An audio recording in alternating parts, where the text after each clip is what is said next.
Hello students.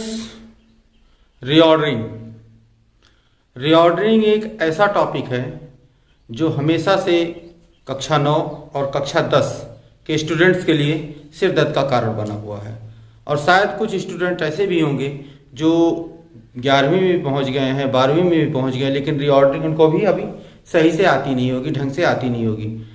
तो आज के इस वीडियो लेक्चर में मैं आपको सेंटेंस को रीऑर्डर किस प्रकार से किया जाता है, यानी सेंटेंस में जो वर्ड्स लिखे होते हैं वो वर्ड्स जंबल करके एक आपको सेंटेंस दे दिया जाए और कहा जाए कि आपको इसको रीऑर्डर मतलब इसको सही क्रम में रख के एक सेंटेंस को मीनिंगफुल सेंटेंस बनाना है, इस सेंटेंस को एक मीनिंगफुल सेंटेंस बनाना है।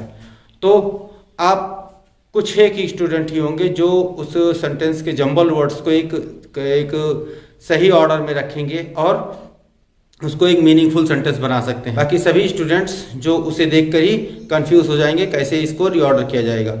और आज के इस वीडियो लेक्चर में मैं आपको रीऑर्डर करना सेंटेंस का एकदम क्लियरली ऐसा समझा दूंगा कि आपको कभी भूलेगा नहीं और हमेशा के लिए वो आपका रीऑर्डर जो अभी तक आपके लिए समस्या का कारण बना हुआ था वो हमेशा के लिए आपके लिए तैयार हो जाएगा। तो students, welcome to Excellence classes.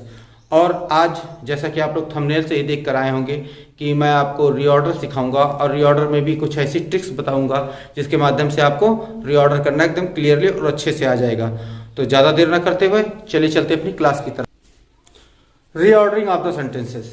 पहले तो आप लोग जानिए कि सेंटेंस होते क्या हैं। कुछ ऐसे शब्दों का जो ग्रुप होता है, जो मीनिंगफुल शब्दों का, कि ऐसा ग्रुप जिसकी कोई एक अलग मीनिंग निकलती हो, उसे हम सेंटेंस कहते हैं।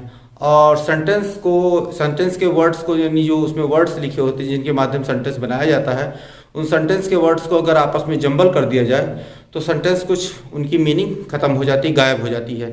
तो अब रीऑर्डर के माध्यम से स्टूडेंट्स को उन सेंटेंस के जो जंबल वर्ड्स होते हैं उनको एक क्रम में, एक रो में रखना होता है जिससे उन सेंटेंस की मीनिंग बने। लेकिन उन जंबल वर्ड सेंटेंस के जो वर्ड्स होते हैं उनको एक रो में रखने के लिए सबसे पहले हमें जानना पड़ेगा कि सेंटेंस में जो पार्ट्स होते हैं, सेंटेंस के जो वर्ड्स होते हैं, उन सेंटेंस में कौन कौन से वर्ड होते हैं और सेंटेंस के किन किन वर्डों को किस क्रम में रखा जाता है। तो सबसे पहले इसको हमें समझने के लिए हमें समझना होगा पार्ट्स ऑफ द सेंटेंस। अगर हम पार्ट्स ऑफ सेंटेंस पढ़ लेते हैं उसके बाद हम रीऑर्डर की तरफ चलते हैं तो आपको लिए रीऑर्डर करना बहुत आसान हो जाएगा। तो सबसे पहले हम लोग देखते हैं पार्ट्स ऑफ सेंटेंस।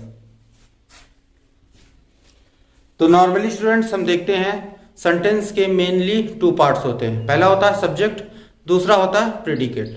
सब्जेक्ट मतलब वो वर्ड जो सेंटेंस में आपको कार्य करके दे, वो हमारा सब्जेक्ट हो जाएगा। और प्रेडिकेट का मतलब उस सेंटेंस से, उस सब्जेक्ट से संबंधित जो भी कार्य हो रहा हो वो हमारा प्रेडिकेट पार्ट्स में चला जाएगा।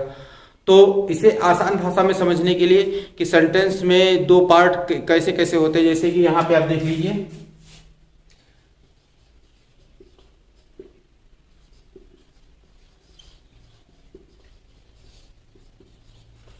Ravi is going to market. एक सेंटेंस है, इसका सब्जेक्ट क्या होगा हमारे लिए? सब्जेक्ट इस सेंटेंस में कार्य कौन करके दे रहा है? रवि, अर्थात सब्जेक्ट हमारा रवि हो गया। और प्रेडिकेट जो हमारा होता है वो होगा कि रवि द्वारा क्या कार्य किया जा रहा है, इज गोइंग टू मार्केट। ये हमारा हो गया प्रेडिकेट।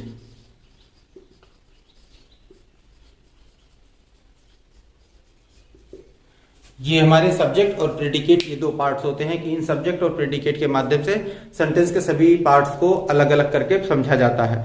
और आसान भाषा में ये इतना समझ लीजिए, टेंस में हमको जहां पर हेल्पिंग वर्ब या मेन वर्ब मिल जाए, हेल्पिंग वर्ब यानी कि ऑक्सिलरी वर्ब और मेन वर्ब जो कि हमारी मुख्य क्रिया होती है, इन दोनों में से कोई भी वर्ड्स अगर मिल जाता है तो सेंटेंस में हमें वहीं से प्रेडिकेट मान लिया जाता है। तो कुछ स्टूडेंट जानते ही नहीं होंगे कि हेल्पिंग वर्ब या ऑक्सिलरी वर्ब होती क्या है। तो उनके लिए मैं हेल्पिंग वर्ब, ऑक्सिलरी वर्ब लगभग जितनी प्रकार की सेंटेंस में यूज होती है लगभग लिख देते हैं और आप उसे नोट कर लीजिए। सबसे पहले इसे आप लिख लीजिए। तो स्टूडेंट्स, ये हमारी कुछ हेल्पिंग वर्ब होती है। इसमें is, am, are, was, were, has, have, had, will, shall, can, could, might, do, does, did और कई प्रकार की हेल्पिंग वर्ब होती हैं जो कि सेंटेंस में यूज की जाती हैं। तो आप इतना समझ लीजिए कि जहां पे हमें हेल्पिंग वर्ब दिखाई दी जाए वहाँ पे हमें वहीं से हमें सब्जेक्ट को प्रेडिकेट निकाल लेना रहता है। और यदि आपको हेल्पिंग वर्ब नहीं मिलती है किसी भी सेंटेंस में, तो निश्चित ही वहाँ पर मेन वर्ब जरूर मिलेगी। अगर सेंटेंस में मेन वर्ब भी मिल जाती है तो वो सेंटेंस हमारा वहीं से प्रेडिकेट मान लिया जाता है। तो ये सारी हेल्पिंग वर्ब्स हैं, इनको नोट कर लीजिए। ये अधिकतर सेंटेंस में यही हेल्पिंग वर्ब यूज की जाती हैं, जिसके माध्यम से आपको सेंटेंस में प्रेडिकेट पता लगाना रहता है। तो इन्हें आप नोट कर लीजिए। फिर आगे चलते हैं हम और कुछ इसके बारे में जानने की कोशिश करते हैं। तो स्टूडेंट्स यहाँ देखिए सब्जेक्ट पार्ट्स आपके लिखे गए हैं। इस सब्जेक्ट पार्ट में पहले हमारे पास मिलता है सब्जेक्ट, इसके दो पार्ट क्वालिफायर और हेडवर्ड। ये सब्जेक्ट अगर हमें किसी भी सेंटेंस का सब्जेक्ट अगर हमें दो वर्ड्स का मिल जाता है तो पहला वर्ड हमारा क्वालिफायर होगा, दूसरा वर्ड हेडवर्ड होगा। और यदि दो से अधिक शब्द मिलते हैं तो उसके अकॉर्डिंग यहाँ चेंज करते चलेंगे। डिटर्मिनर यानी कि निर्धारक, सेंटेंस में जो सब्जेक्ट का निर्धारक होता है, यानी a, an, the, these, those, that, this, that, है ना, ये सारे वर्ड निर्धारक के रूप में आ जाते हैं। फिर आ जाता है एडजेक्टिव, वो चीज जो सब्जेक्ट में हेडवर्ड के पहले आती है और हेडवर्ड की विशेषता यानी हेडवर्ड जो नाउन होता है उसकी विशेषता बताती है। जैसे काली गाय, काला कौआ, सफेद कबूतर, छोटा खरगोश। तो इसमें काला, सफेद और छोटा ये सारे एडजेक्टिव में आके लग जाएंगे। और फिर एक चीज और आती है जो कि हेडवर्ड के बाद आती है, यानी प्रेडिकेट से पहले और हेडवर्ड के बाद आता है हमारा एडजेक्टिवल फ्रेज। ये भी कुछ नाउन जो हेडवर्ड होता है इसकी कुछ विशेषता ही बताता है, लेकिन हेडवर्ड के बाद आता है। अर्थात ये जान लीजिए कि जो नाउन की विशेषता यानी हेडवर्ड की विशेषता बताने वाला जो शब्द हमें हेडवर्ड के पहले मिल जाए वो तो हमारा एडजेक्टिव होगा, लेकिन अगर उसी की विशेषता बताने वाला कुछ शब्द वो शब्द जो हेडवर्ड के बाद मिले हमारा एडजेक्टिवल फ्रेज होगा। फ्रेज इसलिए इसे कहा जाता है क्योंकि 3-4 शब्दों का छोटा सा वाक्य होता है, वो हमारा एडजेक्टिवल फ्रेज में आता है। इसके अतिरिक्त सब्जेक्ट के रूप में हमें देयर और इट का भी प्रयोग मिलता है, सब्जेक्ट जीरंड का भी प्रयोग मिलता है। जीरंड मतलब वर्ब की फर्स्ट फॉर्म में आईएनजी लगा के सब्जेक्ट की जगह प्रयोग किया जाता है।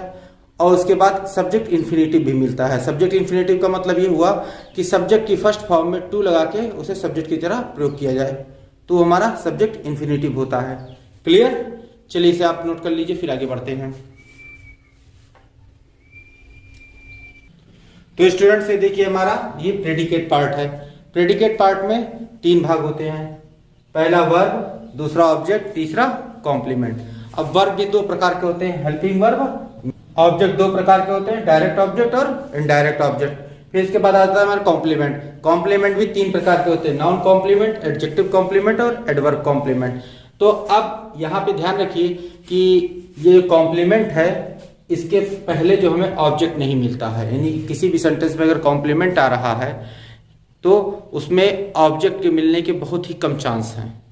और ऑब्जेक्ट फिलहाल ना के बराबर मिलता है, किसी सेंटेंस में ऑब्जेक्ट आ जाता है, अदरवाइज ऑब्जेक्ट नहीं आता अगर कॉम्प्लीमेंट आ रहा है सेंटेंस में तो। और इसके बाद अगर वर्ब आती है तो यहाँ पे अगर वर्ब आती है तो ये वर्ब में हेल्पिंग वर्ब ज्यादा यूज होती है, क्योंकि कॉम्प्लीमेंट के साथ हेल्पिंग वर्ब का प्रयोग अधिक किया जाता है, इसीलिए हेल्पिंग वर्ब के बाद कॉम्प्लीमेंट मिल जाता है। तो फिर मेन वर्ब ऑब्जेक्ट आने का चांस नहीं था, क्योंकि जब भी मेन वर्ब आएगी उसके साथ ऑब्जेक्ट जरूर आएगा। अगर ऑब्जेक्ट आता है तभी वो मेन वर्ब वहां पे काम करेगी, अदरवाइज मेन वर्ब नहीं है तो ऑब्जेक्ट आपको मिलना बहुत मुश्किल है। अगर वर्ब ट्रांसटिव है तभी ऑब्जेक्ट आपको मिल पाएगा। अगर by chance main verb I और वो इंट्रांसटिव है तब तो आप तो ऑब्जेक्ट मिलने का कोई चांस ही नहीं, क्योंकि वर्ब तो इंट्रांसटिव है। तो अब यहाँ पे आप समझ लीजिए कि ये 3 पार्ट्स जो हमारे प्रेडिकेट के होते हैं ये होते हैं जिसमें वर्ब, ऑब्जेक्ट और कॉम्प्लीमेंट पूरा होते हैं। अब आ जाते अपने ऑब्जेक्ट की तरफ। ऑब्जेक्ट हमें 2 प्रकार के मिलते हैं, पहला डायरेक्ट ऑब्जेक्ट, दूसरा इनडायरेक्ट ऑब्जेक्ट। डायरेक्ट ऑब्जेक्ट वो होता है जो निर्जीव ऑब्जेक्ट हो और इनडायरेक्ट ऑब्जेक्ट वो होता है जो सजीव ऑब्जेक्ट हो। क्लियर? अगर थोड़ा बहुत कम समझ में आया होगा तो अभी इसके आगे एग्जाम्पल लेके जब हम सॉल्व करना शुरू करेंगे तो एग्जाम्पल के जैसे जरिए आपको ढंग से समझ में आ जाएगा। क्योंकि रीऑर्डरिंग सेंटेंस करने के लिए सेंटेंस के इन पार्ट्स को जानना अति आवश्यक है। यदि सेंटेंस के इन पार्ट्स को आप समझ नहीं पाए तो आप सेंटेंस को रीऑर्डर नहीं कर पाएंगे। तो इसे आप नोट कीजिए, फिर इसके बाद हम लोग आगे बढ़ते हैं और कुछ एग्जाम्पल लेके सब्जेक्ट पार्ट और प्रेडिकेट पार्ट्स को समझने की कोशिश करते हैं। अब ये देखिए एक सेंटेंस हमने लिया, a boy is running on the road. अब इसमें हमें सब्जेक्ट प्रेडिकेट पहले छांटना, तो सब्जेक्ट क्या हमारे पास आ जाएगा, सब्जेक्ट हमारा हो जाएगा अ बॉय, और प्रेडिकेट क्या होगा हमारा, क्योंकि अभी हमने हेल्पिंग वर्ब या मेन वर्ब के बाद आने वाले जो पार्ट्स होते हैं सेंटेंस को प्रेडिकेट पार्ट होते हैं। तो यहाँ हेल्पिंग वर्ब इज दिखाई दे रही है, तो इज के बाद जो भी सेंटेंस हमारा यहाँ से यहाँ तक बन रहा है वो प्रेडिकेट पार्ट हुआ, जैसे is running on the road. अब यहाँ पे सब्जेक्ट प्रेडिकेट तो हमने अलग कर लिया। अब कहा जाए कि यदि सब्जेक्ट पार्ट ढूंढ के दिखाओ, तो अभी हमने क्या बताया था कि यदि सब्जेक्ट दो शब्द का हो तो पहला शब्द हमारा क्वालिफायर होता है, दूसरा हेडवर्ड होता है। यदि सब्जेक्ट में हेडवर्ड नहीं है तो आपको वो सेंटेंस पूरा नहीं होगा। तो पहले हम लोगों का ये दो ही वर्ड का है, तो सब्जेक्ट पार्ट में पहला हमारा क्या हो गया, क्वालिफायर, जो कि ए हो गया, और दूसरा वर्ड हमारे पास आ गया हेडवर्ड, जो कि हमारा हो गया बॉय। क्लियर? चलिए इसे नोट कीजिए, फिर आगे कुछ और एग्जांपल लेके इसे और समझने की कोशिश करते हैं। अब यहां देखिए दूसरा सेंटेंस हमने लिया एन ओल्ड लेडी बैग्स, तो इसको हम सब्जेक्ट क्या निकलेगा इसमें हमारा।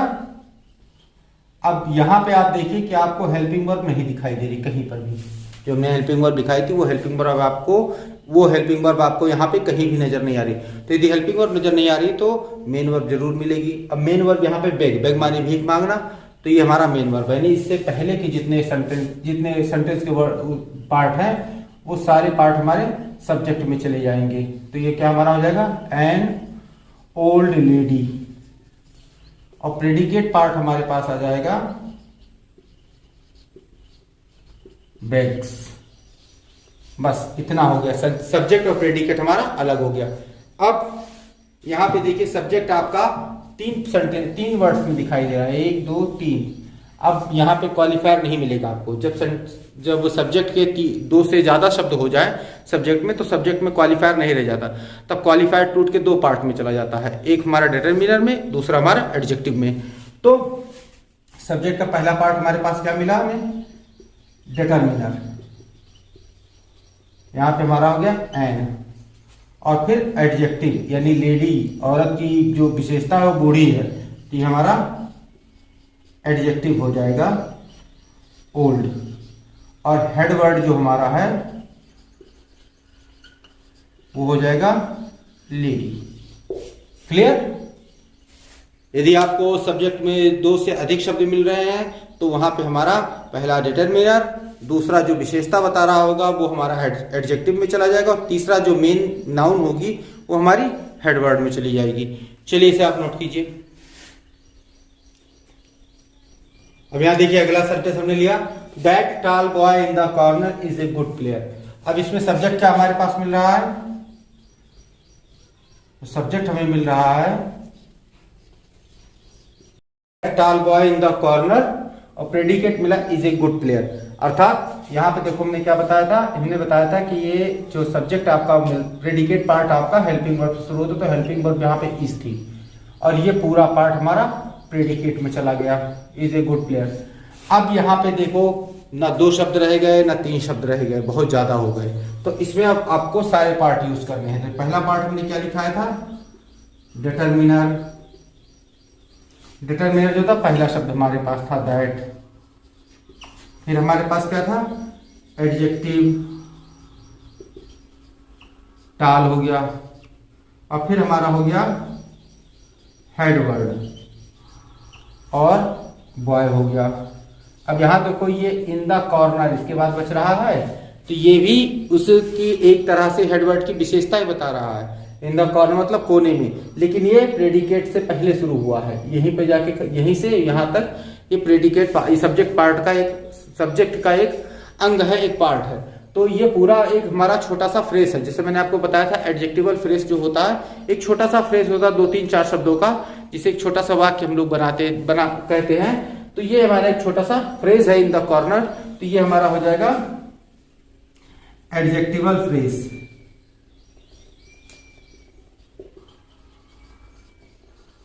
एडजेक्टिवल फ्रेज ये हमारा हो जाएगा इन द कॉर्नर। क्लियर? तो ये हमारा सब्जेक्ट पार्ट एडजेक्टिवल फ्रेज के साथ ये पूरा हुआ। अब इसके साथ कुछ अतिरिक्त पार्ट है, वो भी मैं आपको अगली स्लाइड में बता दे रहा हूं। चलिए इसे पहले आप नोट कर लीजिए। तो स्टूडेंट्स यहां देखिए कि there was a lion in the forest. यहां हमने क्या बताया था कि सब्जेक्ट हमारा केवल देयर होगा, बाकी was a lion in the forest हमारा प्रेडिकेट हो जाएगा। इसी तरह it is raining, subject it हुआ, बाकी इज रेनिंग प्रेडिकेट में चला गया। वॉकिंग इज यूजफुल, तो सब्जेक्ट हो गया वॉकिंग, प्रेडिकेट हो गया इज यूजफुल। फिर आखिरी सेंटेंस है to obey our elders is our duty, तो to is our duty predicate हो गया, तो टू ओबे आवर एल्डर्स ये हमारा सब्जेक्ट हो गया। हाँ, एक चीज ये ध्यान रखें कि कभी कभी इनके पहले या इनके मतलब जो हमारा सब्जेक्ट मिलता है और उसके बाद और प्रेडिकेट से पहले कुछ एक शब्द मिल जाते हैं जिन्हें हम लोग मॉडिफायर कहते हैं। जैसे यहाँ पे देख लीजिए सब्जेक्ट इन्फिनेटिव टू ओबे ही है हमारा, और उसके बाद प्रेडिकेट यहाँ पे है। तो ये पार्ट जो हमारे पास मिल रहा है, ये आवर एल्डर्स, ये हमारा मॉडिफायर कहा जाएगा। इसको हम लोग मॉडिफायर कहेंगे। और इसी तरह हर सेंटेंस में आपको वर्ड्स मिल सकते हैं। तो इसका मतलब ये नहीं कि उनको छोड़ दिया जाएगा, उनके पार्ट्स ऑफ सब्जेक्ट में निकाल लिखा जाएगा। तो इसे हम लोग सब्जेक्ट जीरंड यहाँ जिसे पाए गए, यहाँ वॉकिंग, तो walking in the morning is useful, तो इन द मॉर्निंग ये हमारा मॉडिफायर में चला जाएगा। क्लियर? चलिए इसे नोट कीजिए, फिर आगे बढ़ते हैं प्रेडिकेट पार्ट की तरफ। तो स्टूडेंट्स आगे बढ़ते हैं और आ जाते हैं प्रेडिकेट पार्ट की तरफ। तो ये नॉर्मल सेंटेंस हमने लिया, इसमें दो ही वर्ड थे, पहला सब्जेक्ट दूसरा प्रेडिकेट, ये इसे लिख दिया गया है दे लाफ। यहाँ पे पहला दे सब्जेक्ट हो गया, लाफ हमारा प्रेडिकेट हो गया जो कि वर्ब के रूप में है। क्लियर? फिर अगला सेंटेंस हमने लिया मधु कुक्स फूड। अब यहाँ पे सब्जेक्ट तो हमारा मधु हो गया, लेकिन प्रेडिकेट है कुक्स फूड। इसमें दो वर्ड है, पहला वर्ड हमारे पास जो ये मिलता है ये हमारा वर्ब हो जाएगा, वर्ब कुक्स। और वर्ब का क्या, कुक्स जो है एक ट्रांसिटिव वर्ब है, इसलिए इसके साथ हमें प्रेडिकेट मिल रहा है, यानी कि ये ऑब्जेक्ट मिल रहा है, प्रेडिकेट कह रहे ऑब्जेक्ट मिल रहा है। ऑब्जेक्ट हमारा हो गया फूड, ये हमारा ऑब्जेक्ट हो गया फूड। तो इस तरीके से आपने देखा कि यदि प्रेडिकेट में दो पार्ट मिल रहे हैं जिसमें एक मेन वर्ब है तो दूसरा हमारा ऑब्जेक्ट मिलना एकदम तय है कि अगर मेन वर्ब आई है तो ऑब्जेक्ट आना ही आना है। क्लियर? फिर आगे बढ़ते हैं हम और देखते हैं कि डायरेक्ट और इनडायरेक्ट ऑब्जेक्ट क्या। तो स्टूडेंट्स इसको नोट कीजिए, फिर अगली स्लाइड में आगे बढ़ के देखते हैं कि डायरेक्ट और इनडायरेक्ट ऑब्जेक्ट कैसे होते हैं। तो नोट कीजिए इसे। तो स्टूडेंट्स अगला सेंटेंस हमने लिया आई लेंट हिम मनी। तो यहां पे सब्जेक्ट हमारा हो गया आई, प्रेडिकेट हो गया हमारा लेंट हिम मनी। तो यहाँ पे जो वर्ब है हमें वो मिलेगी लेंट के रूप में, यानी कि ये जो लेंट है यानी उधार देना, इसी का सेकंड फॉर्म है लेंट। तो आई, ये लेंट हमारा वर्ब हो गया। और ऑब्जेक्ट ये हमें दो वर्ड्स का मिल रहा है, अर्थात एक ऑब्जेक्ट हमारा इनडायरेक्ट है, एक ऑब्जेक्ट हमारा डायरेक्ट है। तो मैंने आपको क्या बताया था, इनडायरेक्ट ऑब्जेक्ट जो होगा हमारा सजीव चीज होगी और डायरेक्ट ऑब्जेक्ट होगा वो निर्जीव चीज होगी। तो ऑब्जेक्ट के रूप में दो चीजें मिल रही, पहला हमारा मिल गया इनडायरेक्ट। इनडायरेक्ट ऑब्जेक्ट जो हमें मिलेगा वो हो जाएगा हमारा हिम, क्योंकि ये सजीव है। और उसके बाद जो डायरेक्ट ऑब्जेक्ट मिलेगा वो हमें मिल जाएगा मनी, क्योंकि ये निर्जीव है। क्लियर? इस तरीके से आपको समझ में आ गया होगा कि सेंटेंस में अगर ऑब्जेक्ट में दो वर्ड मिल जाए तो पहले एक वर्ड हमारा डायरेक्ट ऑब्जेक्ट में चला जाएगा, एक वर्ड हमारा इनडायरेक्ट ऑब्जेक्ट में चला जाएगा। क्लियर? चलिए इसे आप नोट कर लीजिए, फिर आगे बढ़ते हैं। तो स्टूडेंट्स अभी आपने देखा कि ऑब्जेक्ट जो हमने बताया आपको डायरेक्ट ऑब्जेक्ट मिलता है और इनडायरेक्ट, दो प्रकार के ऑब्जेक्ट मिलते हैं। लेकिन इन दो प्रकार के ऑब्जेक्ट के अतिरिक्त भी दो प्रकार के ऑब्जेक्ट होते हैं जो आपको सेंटेंस में देखने को मिल जाते हैं। पहला ऑब्जेक्ट हमारा होता है ऑब्जेक्ट इन्फिनेटिव, दूसरा ऑब्जेक्ट होता है हमारा ऑब्जेक्ट जीरंड।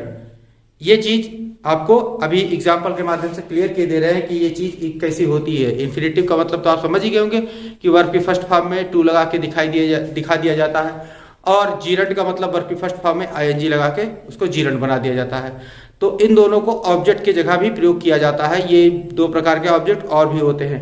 तो चलिए इसको देख लेते हैं एग्जाम्पल के माध्यम से। तो स्टूडेंट्स ये सेंटेंस देखिए, चिल्ड्रन लव्स टू प्ले।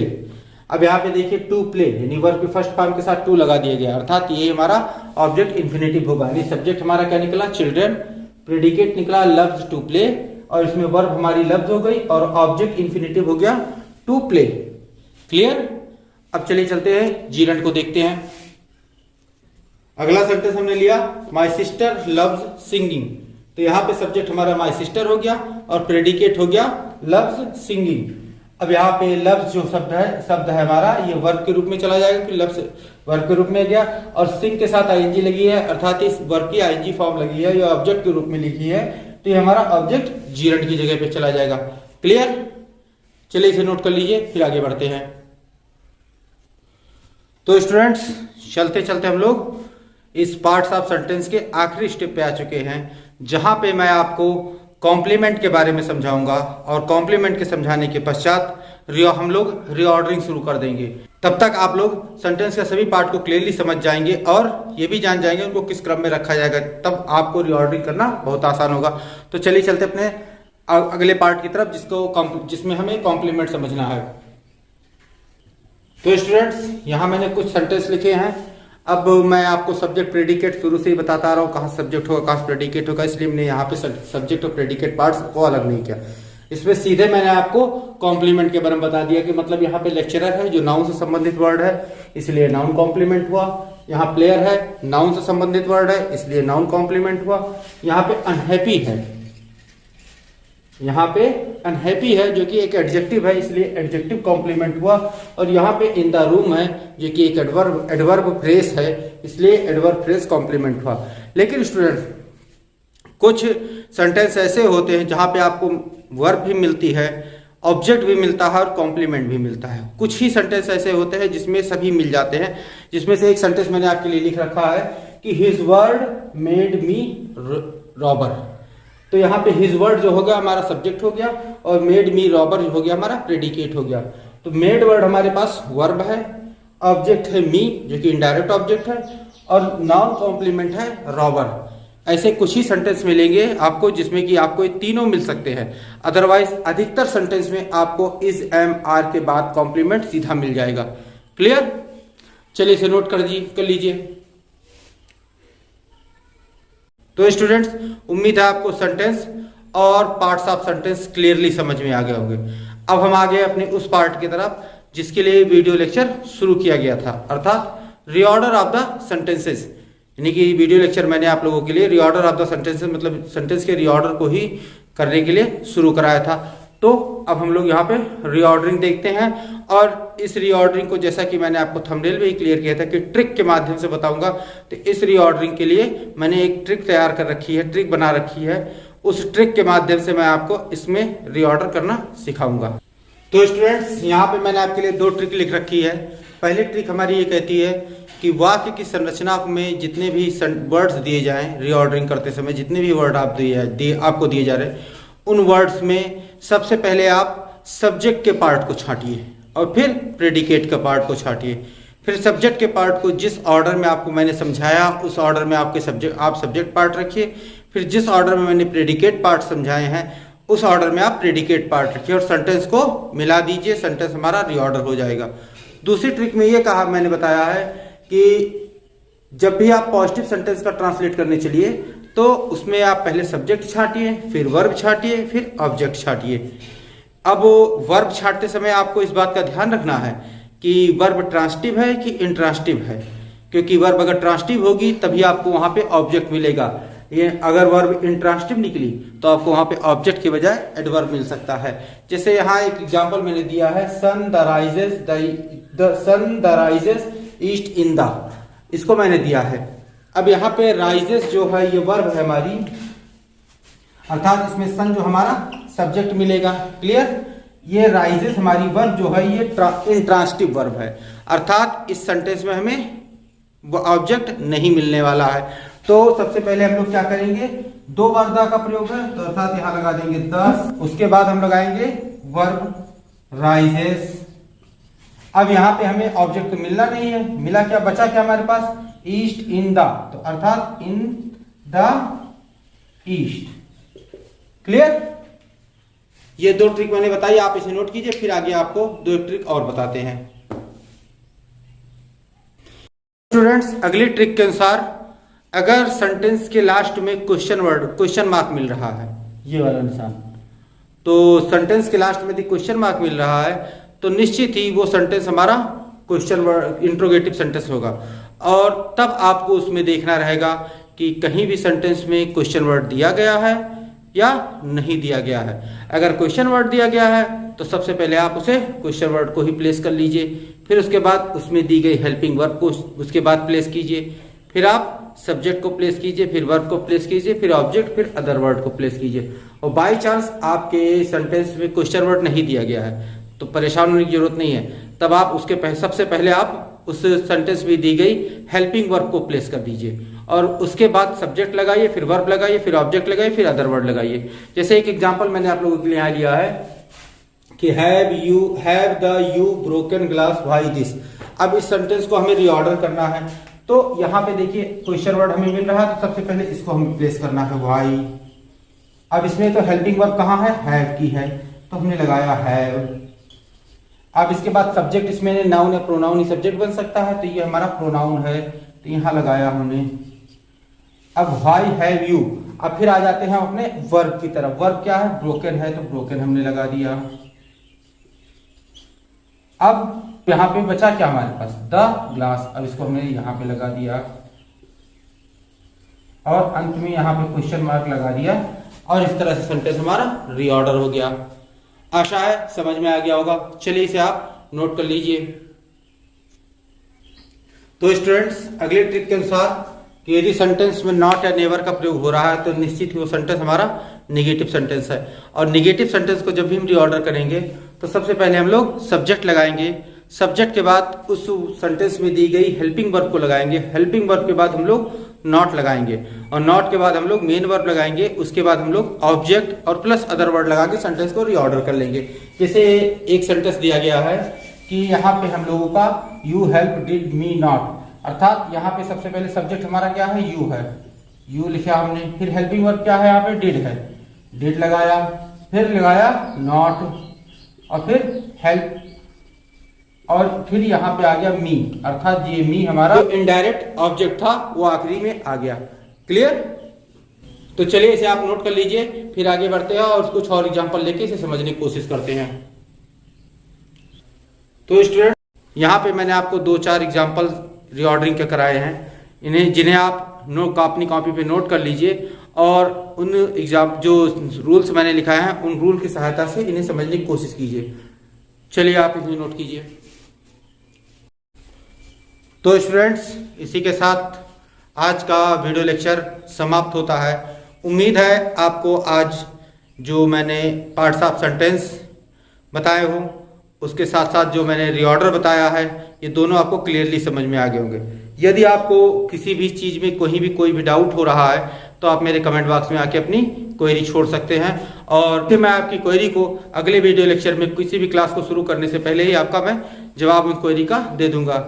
तो यदि आपको मेरा वीडियो लेक्चर अच्छा लगा हो और आपको इसमें से कुछ भी समझ में आया हो तो वीडियो को लाइक जरूर कर दीजिए। और ऐसे स्टूडेंट्स जिन्होंने हाई स्कूल क्रॉस कर लिया है फिर भी वो वीडियो लेक्चर देख रहे हैं तो उनसे मैं कहना चाहूँगा कि इस वीडियो लेक्चर को उन सभी स्टूडेंट्स के पास फॉरवर्ड जरूर कर दीजिए कि जिनको वास्तव में रीऑर्डरिंग की ज़रूरत है। और जो ट्रिक्स मैंने ये आपको यहाँ पे सिखाई हैं रीऑर्डर करने की, ये ट्रिक्स आपको केवल यहीं पे मिलेंगी और कहीं भी नहीं मिलेंगी। तो बने रहिए मेरे वीडियो के साथ और मेरे उन सभी नए दर्शकों से जो मेरे नए व्यूवर्स हैं जो आज पहली बार मेरा वीडियो देख रहे हैं उन सबसे मैं कहना चाहूँगा मेरे चैनल को सब्सक्राइब कर लीजिए जिससे कि मेरे आने वाले सभी वीडियो लेक्चर आपको सबसे पहले मिल सके। तो बने रहिए मेरे चैनल के साथ। तो wait for my next video lecture. Till then stay tuned with our channel. Keep watching, keep learning, take care. Thank you and bye.